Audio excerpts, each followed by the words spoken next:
Hey everyone, it is Monique here. It is later in the evening. I've had a wonderful social day, very active day,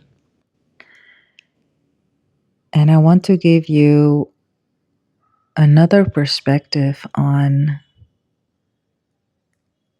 how to be indifferent and unbothered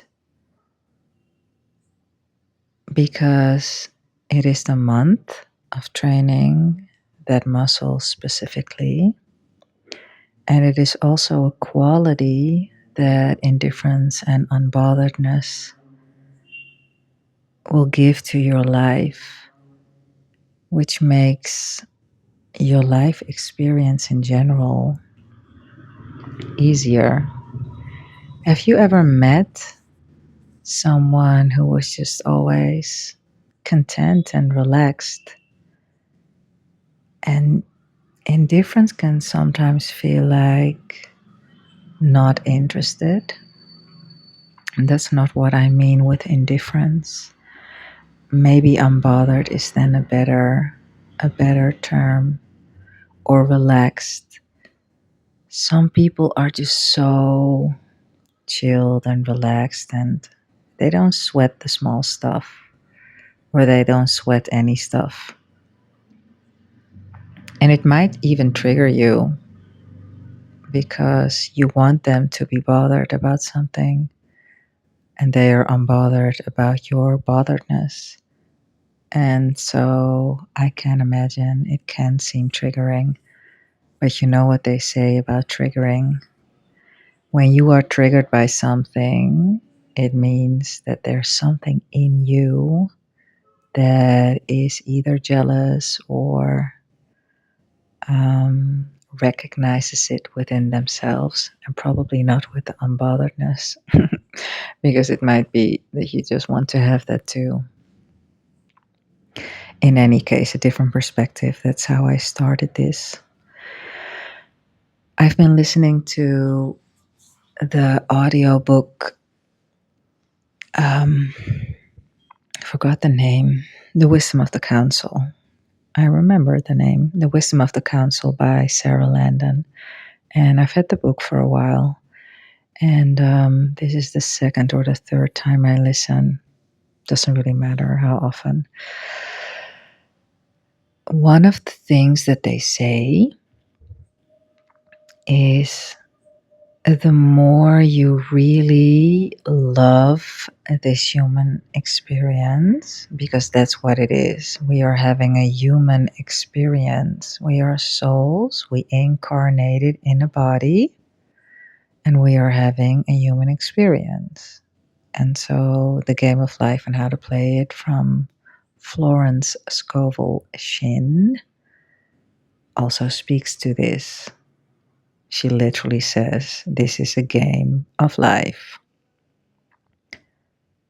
Dolores Cannon calls Earth schoolroom Earth. She has passed over in the meantime, but everything is now, so I can still say present tense.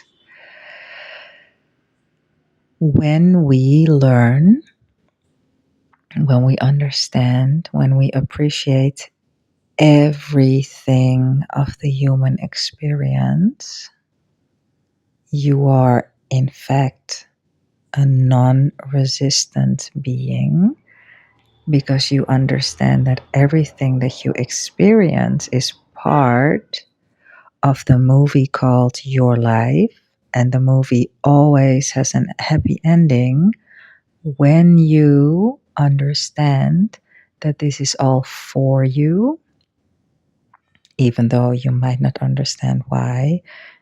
And believe me, I've had many times that I thought, are you fucking kidding me? Is this seriously my life? But usually nowadays I have to laugh about things that are even pretty intense. I don't really take it serious anymore because I know that tomorrow or even in a few hours, things could have done a 180. unless it's something like a pregnancy, which I won't get into now because it's not a part of the story. And that won't really change in 4 hours if it's like, yeah. But most things, they instantly change, or they can instantly change if you allow them to. And when we allow everything to be a wonderful human experience, then things can only be that, and life becomes even more magical because, in essence, it's already magic. Seth says it like so: you stand within the miracle of yourself and you ask for miracles.